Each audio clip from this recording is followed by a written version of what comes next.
Hey, Hopkins Community Church, coming to you today with some reopening details, lots of reopening details actually. This video is dedicated to all of the finer details that involves kind of reopening, resuming in-person indoor worship on September 13th for Hopkins Community Church. So if you haven't watched any of the other videos that we've put out over the last month, it's fine, take no offense, but this is the video to watch because this is the video that's going to tell you what to expect as we re-engage in-person indoor worship together. So yeah, we'll get right to it. I'm going to share a screen with you here, and we're going to just get to talking through this. So reopening details video. Yeah, I want to tell you kind of right off the get-go, this is all, you can find all this and more on our reopening page, hopkinscommunitychurch.com/net/reopening.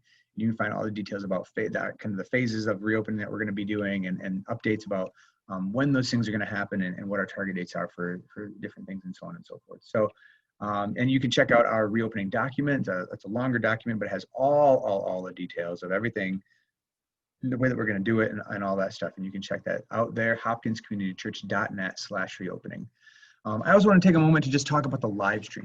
We are going to continue to live stream our services, and that means that we will record them and broadcast them live on Facebook and on YouTube. And we're going to do this forever, or I guess as long as we can, as long as we're allowed to. And I just want to pause for a moment and talk about this, because this is a really important opportunity for us to engage in worship together, even if we're not necessarily physically together. There is something about the gathering of God's people together, like in-person stuff. You know it as well as I do, right? Having a meeting with somebody in person is so much better than a video call, than a Zoom call, than anything. But in the absence of those things, or in the moment where we're not all on the same page about how we feel about COVID-19 or anything else for that matter, or what we know and understand about it and all these things, the live stream is a really awesome opportunity for us to be able to be connected and stay connected and worship together as the body of Christ here at Hopkins Community Church, without necessarily feeling like we have to jeopardize our own health or jeopardize somebody else's health for that matter, and not have to try to manage all of the anxiety that goes on with this while in worship. Because as well as I do too, when you come into worship distracted, you're not fully there, and that's not the way that we're supposed to be when we come to worship God. And so, you know what, if you're not feeling good some Saturday night, Sunday morning, whatever, it's okay. Stay home. It's fine. If you're gone on vacation, that's great. Good for you. If you're in Florida for the winter, or Arizona, or wherever, some warmer place, awesome. We have the live stream. If you're just not comfortable yet, and you're not necessarily, you're not sure about things, you know that your anxiety level's running high or whatever, live stream. We have this for those purposes, and for so much more. Right? Invite your family, whatever. Invite some people over, invite your neighbors over, watch church together in your house. But we have this opportunity, and I think it's a really important thing. You're not losing Jesus points by not being physically present in church, in the building, right? Like you get 2 if you're here, and you get 1 if you watch online or whatever. It's not like that. Like the opportunity for us is to engage in worship together and to be focused on God, our Creator and our Redeemer. And if this is the best venue for you to do that on any given Sunday morning, then great. Like that's our hope and our goal, is that everyone can remain connected, even if we're not necessarily physically present together. So, and then just a reminder, whether you're joining us in person or whether you're joining us online, 9:30, starting September 13, 9:30 in the morning is when our church services are going to start. We've been doing it at 10 for outdoor service. Now we're doing it at 9:30. So just keep that in mind. If you show up at 10, you're going to be a little late. So Anyways, let's get down to it. The big details. Here's the front doors of the church. As you approach the church, going in through those doors are going to be propped open for as long as weather permits. There'll be greeters there opening and closing the doors to prevent cross-contamination. You're going to notice a table. It'll be right out front here, and on that table, you're going to see wristbands.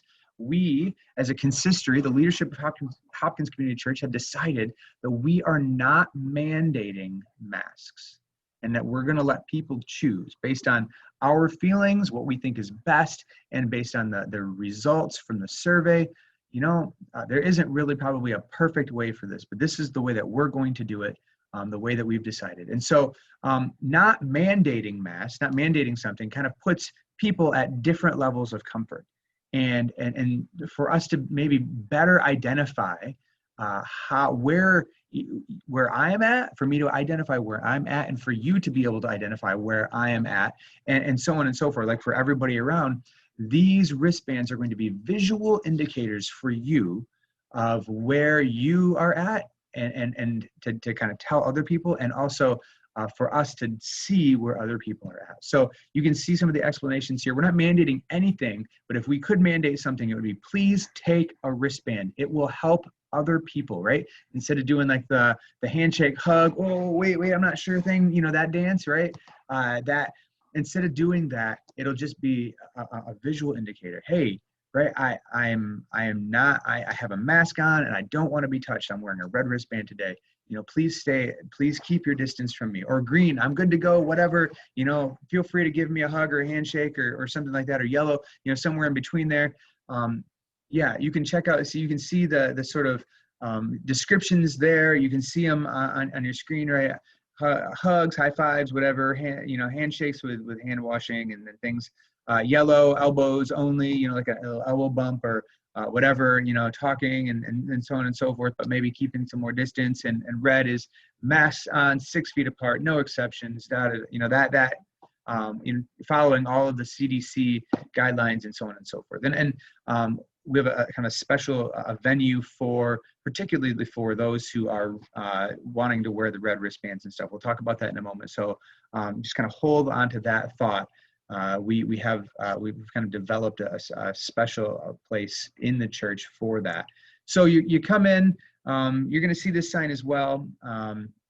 Right, we're not requiring face coverings, we're not requiring masks, but we are recommending them. The CDC recommends them, our state and local officials recommend them, and we have them available. We're going to have disposable face masks, both for kids and for adults, available on the table as you enter as well. This is, obviously a matter of personal preference, but we're recommending that you wear them, and doing so maybe for the sake of those around you, for the sake of other people within the church. And a special thanks to Joel Eating for donating these disposable masks. He donated about 3,500 reusable masks to the church, both adult and kid size. So Joel, thanks for that donation. That's awesome. And with that masking, because the mask conversation is so kind of, it's divisive and really vitriolic right now, and kind of political. And so I just want to stop and talk about that for a minute. What's really important here, at least from my perspective, I think from a biblical perspective as well, is our posture. Because I think though our faith and our walk of faith determines our posture in all things, or at least it should. And so Philippians 2 verses 3 and 4 says this: do nothing out of selfish ambition or vain conceit, but in humility consider others better than yourselves. Each of you should look not only to your own interests, but also to the interests of others, right? And we're thinking of people better than ourselves. And there's a part of this verse that's missing actually, but it likens that posture to Christ, who was God. But being in very nature God, didn't consider that nature, the equality with God, something to be used to his own advantage, but rather what he makes himself nothing, taking on the very nature of a servant, even being made in human likeness, which, if you think about that compared to what it means to be God, is just incredible. The incredible amount of humility that takes, and the way that he humbled himself. And we're called to be imitators of Christ. And so what that means, or what that should mean for us, is that it governs our posture. There's no caveat here. There's no caveat about how people think like us or don't think like us or what their opinions are on peripheral issues or not. There isn't a caveat here. It's consider others more highly and better than yourself.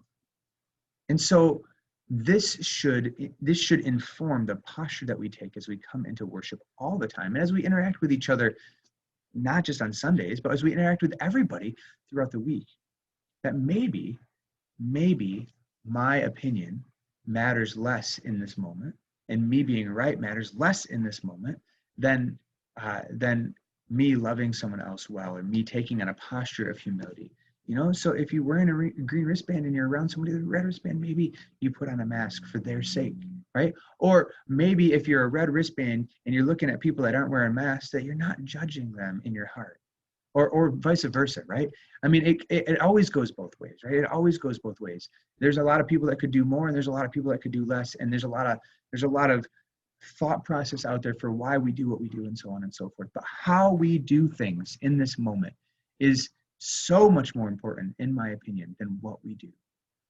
Because how we do things is going to communicate the love of God in us, the love of Christ in us, more than what we do.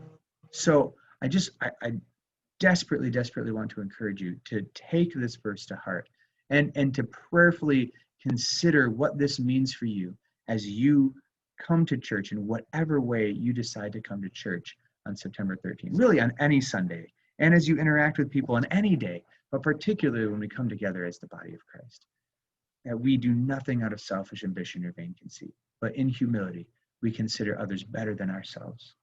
And we follow that same nature of Christ, right? The one who takes off his robe and washes the disciples' feet, the one who, even though he was God, he takes on the nature of a servant. So here, continuing on, we're in the foyer. You haven't seen this in a while. Just so you know, the coffee stains are still there. It's all good. You'll note that on the high top tables, you'll see some hand sanitizer, and you'll notice there's going to be hand sanitizer all over the place. We want to encourage good hygiene practices. Sanitize your hands. The bathrooms will be open. We're gonna sanitize the bathrooms Mondays and Thursdays. When Lisa's here, she'll do that so that they're ready for like the GEMS stuff on Wednesdays, and church on Sundays. The drinking fountains there, it will also be sanitized. Know that we're not going to be sanitizing these things in between uses. It's too much for us to be able to handle, really. And so we're going to take the prudent action of sanitizing things ahead of time, and then just understand that that's how it's going to be. They will be open. They will be free to use. Bring a water bottle. We have the water bottle filling station if you want some water. Probably no touches involved there, so you can do that. So just kind of an understanding too, right? There's a lot of people that go to this church, and so physical distancing is going to be difficult in the foyer. Please understand, you can fellowship in the sanctuary as well, if you need to move in that direction or whatever. But just understand that physical distancing in the foyer is going to be it's going to be difficult, and we understand that, and that's just kind of part of it's part of being inside. It's just a reality that we face. You'll see this on the doors of the multi-purpose room, that inside the multi-purpose room is going to be a face mask only, physical distance required area. And so I want to kind of pause in the larger area of the church and talk about this for a minute. Just thanks to Kevin Dewey. Kevin Dewey put in a path that is an alternative entrance. So, on the physical distancing side of things, right? If you are struggling and concerned about space and about distance, right? Going into the foyer is going to be anxiety producing. If you are a red wristband kind of person and you want to maintain that distance and you got the mask and everything, there is an alternative entrance for you. And the multi-purpose room is an alternative venue for you. And for anyone who's kind of feeling that tension and not necessarily sure. So we put in a path. It's crushed asphalt. It's sturdy. It's great opportunity to enter in. We'll enter into this kind of alternative entrance back door. You'll see that door will be open. It'll be held open for you on Sunday mornings, and there'll be red wristbands there, and you will be able to join us in person for worship, but be able to be in the multi-purpose room, which will be closed off from the rest of the church, and will be a place that will be strict physical distancing, mask wearing all the time area. And you can see there's a screen set up in there. There'll be speakers in there. You will be able to participate in worship in real time with other people from the church, but in a place that it would be much more of a safe space, right? All political connotations that aside, I just, take it out of your head, right? It's a safe space that follows all of the physical guidelines. There are tables and chairs set up. The tables are 6 to 8 feet apart. There are enough chairs where you can sit with your family, or maybe like a safe friend a safe friend or family that you've been hanging out with as well. But please respect each other's comfort levels in that too. Just the opportunity to worship together. There'll be Bibles, there'll be bulletins, there'll be a greeter in there. And you'll be able to kind of worship in the community with community without necessarily being exposed to the community. So parents, we're going to ask you to watch your kids. Kids are not allowed to run around in the multi-purpose room. We need to just help each other kind of police that. Please keep your kids. If your kids need to run around, it's fine. Let them run around outside, because that's the best place to do it anyways. And it's going to be rough for my kids too. So, but this is a space that's going to be fairly strictly enforced, and we want to keep it that way for the sake of those who are concerned about it, because we want to be able to include everyone, right? This is not like us versus them mentality. My heart for this is that this is just as much a part of the worship service as those who are joining us online, as those who are joining us in the sanctuary, and that together we can gather as the community of believers here at Hopkins Community Church and worship God together. So that's the multi-purpose room. We call it the community room, whatever you want to call it. It's going to be on Sunday mornings. It is going to be a space for strict physical distancing, mask wearing, and heavily following the CDC guidelines. Back in the foyer, you'll notice no coffee. Bring your own coffee on Sunday mornings, as you've been doing for drive-in church. You know that you make it better anyways, and it'll taste better for you. We will have coffee after the service, so if you want our watered down, tasteless coffee, you can have it after the service. But you'll notice again, hand sanitizer and things like that will be there and be available for people. In the sanctuary, here's a sanctuary if you haven't seen it in a while. Looks pretty similar. Just a couple of things. We've made a lot of updates to our sound equipment and stuff, so that's really exciting. We're excited for that. The stage looks a lot cleaner just because of the lack of wires running all over the place and things. And just thanks. Evan really helped with that, and we've just had a number of people that have really helped to make that happen. Chris and Jason have really worked hard with the system to make it, get it ready for this. Just a note, we are going to be singing on Sunday mornings, and so that that means that we will be projecting our voices and air and whatever else. And so, maybe it probably is a good idea. If you're wearing a green wristband, maybe you move more towards the front. If you're wearing a yellow wristband, you're moving more towards the back, because we're projecting those voices forward. We're going to have the ventilation system on. It'll be circulating air for both spaces all the time, bringing air in from the outside and blowing it back out and all that stuff. But just know, we are going to be singing. There is, an element of like, hey, the CDC has said singing is one of those ways that you can increase the likelihood of the spread and all that. So we're going to be singing because it's what we do when we worship. And maybe it would be prudent if you're, in the less comfortable zone or whatever, that you would want to sit more towards the back and be less exposed and so on and so forth. So I'm still going to be preaching from the floor. As a matter of fact, I'm super excited about preaching from the floor and not wobbling back and forth. But I might start leaning back and forth just to, maybe help ease people into worshiping inside a little bit, just kind of get that sort of sway going and stuff. So anyways, that's, we're going to do that. We will have communion on September 13 as well. So, and we're going to be using those little communion cups. You'll be able to pick those up on your way in as well. So we're not passing the plates. And speaking of not passing the plates, you'll notice down in that lower left-hand corner, we have new giving boxes. We're not going to be passing the plates for worship anymore. At least not during this whole COVID thing. So there will be giving boxes. You'll be by all of the entrances. This doesn't by any means mean that we're like emphasizing giving any less.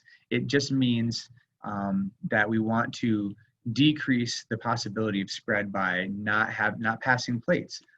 So you can drop your checks, you can drop your giving envelopes, you can drop cash, however you want to do it. You can drop it into these, and then the deacons, they're locked, and the deacons will pick them up after service on Sunday mornings and do what they do with it. So we thank you. I just pause a second. Thank you for the way that you have so generously given and continue to support Hopkins Community Church, how you have been obedient to the call of God to honor him through your finances.